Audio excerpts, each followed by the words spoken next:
రవితేజ అన్న కెరియర్ లా అసలు ముగ్గురు హీరోయిన్ తోటి రొమాన్స్ గానీ యాక్టింగ్ గానీ ఏం చేసిన నిజంగా చెప్తున్నా.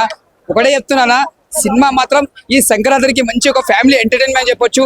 ఈ సినిమా మంచి ఒక రవితేజ కెరియర్ లా మంచి ఫ్యామిలీ ఆడియన్స్ దగ్గర కనెక్ట్ అవుతాడు. చాలా బాగుంది. సాంగ్స్ కానీ డాన్స్ కానీ, అంటే డాన్స్ కూడా కొత్తగా చేసిండు రవితేజ గారు, మంచి డాన్స్ చేసిరు. సినిమా మాత్రం మంచి బ్లాక్ బస్టర్ అని చెప్పొచ్చు. ఈ సంక్రాంతికి చిరంజీవి సినిమా ఎంత బ్లాక్ బస్టర్ కొట్టిందో ఈ సినిమా కూడా అంత బ్లాక్ బస్టర్ కొట్టాలి. ఫ్యామిలీ ఆడియన్స్ చాలా దగ్గర అవుతుంది. ఈ సినిమా మాత్రం చాలా బాగుంది. అంటే ఇక్కడ కూడా బోరింగ్ లేదు. సినిమా మాత్రం హ్యాట్రిక్. ఎందుకంటే రవితేజ కామన్ అంటే ఇప్పుడు ఉన్న క్యారెక్టర్ బట్టి స్టోరీ తగ్గట్టు తీసిరు. అంటే ముందుగా డైరెక్టర్ ముందుగా హ్యాట్సాప్ చెప్పాలి. ఎందుకంటే గతంలో కూడా చాలా సినిమాలు తీసి లాగంటే స్టోరీ తగ్గట్టు ఉన్నది. లాగానే ఏం లేదు, క్యారెక్టర్ ఎలా ఉందో దాని దగ్గర తీసుకుపోయాడు. ఇంకోటి మాస్ మహారాజా గారు డాన్స్ కూడా చాలా బాగా చేసిండు. ఎక్కడ కూడా తగ్గలేడు. మన విక్రమార్కుల డాన్స్ చూసినా, మన చాలా డాన్స్ చూసిన డాన్స్ దానిలో ఎట్లా చేసిండు, ఇంట్లో కూడా డాన్స్ అంతా బాగా చేసిండు.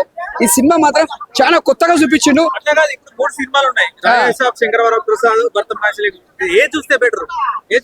అలా ఒకటే చెప్తున్నానా, మూడు సినిమాలు మన సినిమాలే, అందరు మన హీరోలే. కానీ ఎవరికి మనం ఎక్కువ తక్కువ. ఏ సినిమా ఇట్టున్నా మనం చూస్తాము, యావరేజ్ చూస్తాము. ఎందుకంటే ఫ్యాన్స్ కి ఇప్పుడు చిరంజీవి ఫ్యాన్స్ ఉన్నారు, రవితేజ ఫ్యాన్స్ ఉన్నారు, రాబోయే శరవణన్ ఫ్యాన్స్ ఉన్నారు. అంటే ప్రతి ఒక్క సినిమా కూడా మన సినిమా కాబట్టి మనం అందరికి చాలా దగ్గర కనెక్ట్ అవుతాం. సినిమా ఇట్టున్న యావరేజ్ ఉన్నా కూడా సినిమా కంపల్సరీ చూస్తాం. ఎందుకంటే పండుగ సీజన్ కాబట్టి కంపల్సరీ అందరు ఆడియన్స్ కంపల్సరీ అటాచ్మెంట్ అవుతారు. సినిమా మాత్రం చాలా మంది. Already Chiranjeevi cinema block buster కొట్టింది. మన తెలుగు నుంచి మళ్ళీ ఒక మంచి రికార్డు మన మెగాస్టార్ గారు. సెకండ్ ప్లేస్ లో వచ్చి మన రవితేజ గారు వచ్చింది అనుకోవాలి. ఎందుకంటే సినిమా చాలా బాగుంది. ఒక సెకండ్ హాఫ్ మాత్రం చాలా హిట్ చెప్పొచ్చు. ఈ సినిమా మాత్రం రవితేజ కెరియర్ లా సూపర్, మంచి కామెడీ ఆడియన్స్ కి. ఎలా ఉంది అంటే ఏం చెప్పమంటారన్న, ఏం చెప్పాలో కూడా అర్థం కావట్లేదు నాకు. అంత దారుణంగా ఉంది. భర్త మహాశైలకు విజ్ఞప్తి బయటకు వస్తున్నా ఇప్పుడే.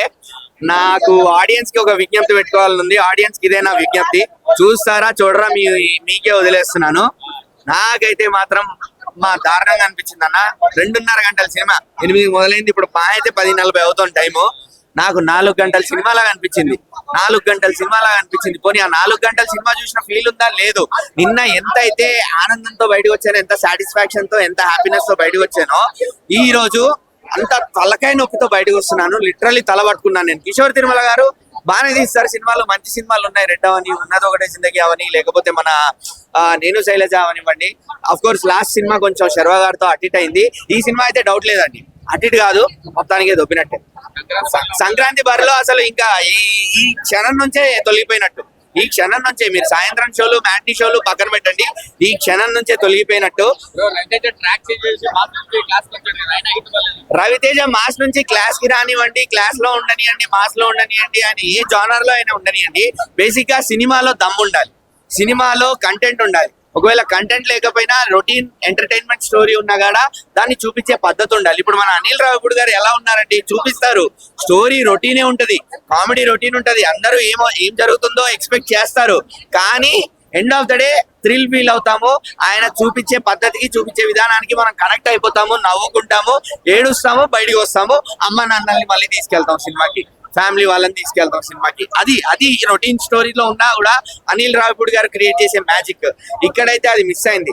సినిమాని రవితేజ గారిని ఆ పాత కామిక్ టైమింగ్ తో వాడడానికి ట్రై చేశారు. ఏదైతే కిక్ లేకపోతే మిరపకాయ అవనివ్వండి, లేకపోతే ఇంకేదైనా రవితేజ గారి ఉన్న కామిక్ టైమింగ్ ని బయటికి తీసుకొచ్చి ఆ ఎంటర్టైన్మెంట్ యాంగిల్ ని మళ్ళీ చూపిద్దామని ట్రై చేశారు కిషోర్ తిరుమల గారు. అదే ప్రాబ్లం అయిపోయింది అనిపిస్తుంది.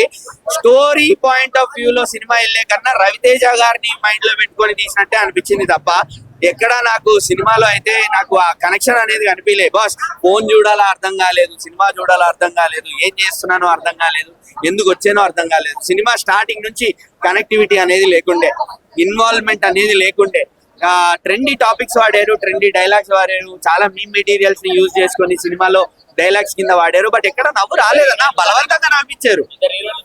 ఇద్దరు హీరోయిన్లు కూడా వేస్ట్ అన్నా నాకు. అంటే కాన్సెప్ట్ మీకు బేసిక్ గా ఇద్దరు హీరోయిన్ల మీద ఉంది కాబట్టి ఇద్దరు హీరోయిన్లు పెట్టుకున్నారు. సినిమా స్టార్టింగ్ నుంచి ఎండ్ వరకు ఉన్నారు ఇద్దరు హీరోయిన్లు కూడా, కాదనట్లేదు. కాకపోతే వాళ్ళ వల్ల పెద్ద ప్రయోజనం లేకుండే. పోనీ గ్లామర్ రోల్ కోసం ఏమైనా వాడుకున్నారా అంటే నో, గ్లామర్ కూడా అంత ఏం లేదు. అఫ్ కోర్స్ చూడ్డానికి ఇద్దరు బబ్లీగా ఉన్నారు, లవ్లీగా ఉన్నారు. అషికా గారు కూడా చాలా లవ్లీ పర్ఫార్మెన్స్ చేశారు, చాలా బాగున్నారు అషికా గారు కూడా చూడ్డానికి. ఆఫ్టర్ బింబిసారా గానీ ఇందులో చూస్తే చాలా చాలా మంచిగా కనిపించారు.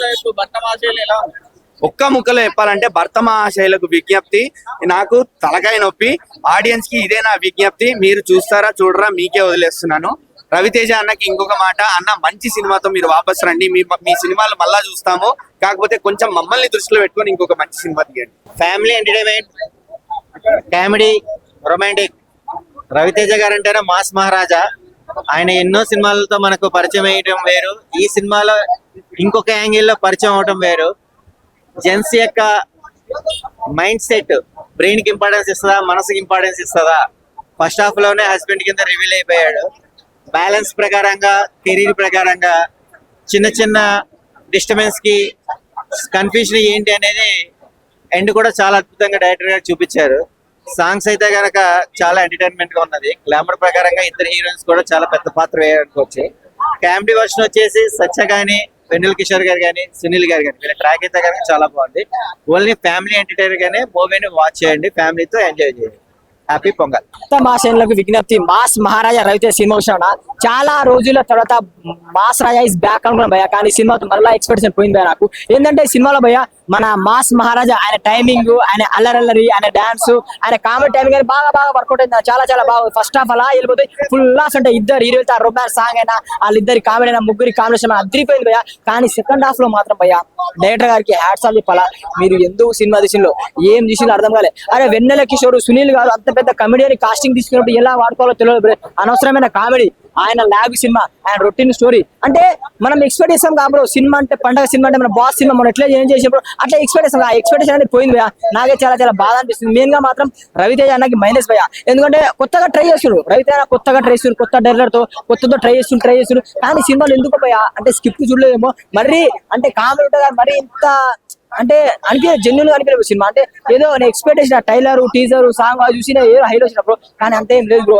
ఒకటి ఏంటంటే సాంగ్స్ బాగున్నాయి అండ్ కామెడీ టైమింగ్ బాగుంది అండ్ ఎంటర్టైన్మెంట్ ఉంది. కానీ మరి మనం ఎక్స్పెక్టేషన్ పెట్టుకున్న ఆ ఎక్స్పెక్టేషన్ లేవు. సినిమా స్లోగా ఉంది, కొంచెం ల్యాగ్ ఉంది అన్న సినిమా, అది చూసుకుంటే బాగుంటది. అండ్ రవితేజ అన్న మీరు సినిమా తీసే ముందు జాగ్రత్తగా 1-2 సార్లు సినిమా చూసుకోండి అన్న, స్టోరీ చూసుకొని సినిమా తీయండి. ఎందుకంటే మీ మీద నాకు ఎన్నో ఆశలు, ఎన్నో సినిమాలు ఇష్టం. ఈ సినిమా కూడా కంబ్యాక్ ఇస్తాను అనుకున్నా, చాలా మిస్టేక్ అయిపోయింది. మెయిన్ గా హీరో తప్పేం లేదు, హీరో 100% ట్రై చేసి, డైరెక్టర్ తప్పు పోయి సినిమా మొత్తానికి. డైరెక్టర్ చూసుకుంటే మంచిది. Thank you. తెలుసు కదా, సేమ్ ఆ టైప్ ఆఫ్ లో ఉంటుంది అనమాట. సినిమా అంతా కూడా ఏం తెలిసిపోద్ది అన్న విధంగా ఉంటుంది, కెక్స్ ఇలాగానే ఉంది. సో ఓవరాల్ నాకైతే ఒక రొటీన్ ఫార్ములా కామెడీని హైలైట్ చేశారు సినిమాని. కానీ సత్య కామెడీ, సత్య హీరో అనుకోవచ్చు. రవితేజ తర్వాత అంతగా కష్టపడ్డది కామెడీ కోసం సత్యనే. సో ఒకసారి అయితే వెళ్ళి చూడొచ్చు ఈ పండుగ మూమెంట్ లో. మాస్ ట్రాక్ చేంజ్ చేసి క్లాస్ కి వచ్చాడు కదా, వర్కౌట్ కాలేదు. వర్కౌట్ కాలేదంటే స్టోరీ లైన్ చాలా రొటీన్ గా అనిపించింది ఫ్లాగ్, బట్ స్క్రీన్ ప్లే అక్కడ కొంచెం మాయ చేస్తుంది. సో ఓవరాల్ గా ఇదే విధంగా వెళ్తే హిట్ అయ్యే అవకాశం ఎక్కువ ఉండొచ్చు. ఎందుకంటే మాస్ అంటే బట్టి కొద్ది క్లాసిక్ వచ్చాడు కాబట్టి ఒకసారి అయితే చూడదు, బోర్ కొట్టలేదు సినిమా. అబో యావరేజ్ చెప్పుకోవచ్చు అన్న. సంక్రాంతి టైం కాబట్టి ఎంతవరకు వెళ్తుందని చెప్పలేం, కానీ మనం రెగ్యులర్ గా చూసి ఆడియన్స్ అయితే అబో యావరేజ్ గానే చెప్పుకోవచ్చు. మెయిన్ సినిమా ప్లస్ ఏంటంటే పెద్ద ప్లస్ బీజిఎం నిజంగా చాలా అంటే చాలా నిలిపిటెడ్. సాంగ్స్ కూడా ఎంజాయ్ చేసాం. కానీ సెకండ్ హాఫ్ లో ఒక డీజే మూమెంట్ ఉంటుంది, అదైతే మాత్రం సింగిల్ థియేటర్ చాలా అంటే చాలా చేస్తారు. సో అంతే కొద్ది వరకు అక్కడక్కడ రైటింగ్ రొటీన్ గా అనిపించిన కామెడీని బాగా వర్కౌట్ అయిందని చెప్పుకోవచ్చు. ఓన్లీ నా వరకు చూసుకోండి, జస్ట్ ఓకే అన్న సినిమా వెళ్ళి ఒకసారి ఎంజాయ్ చేసి రావచ్చు ఫ్యామిలీతో.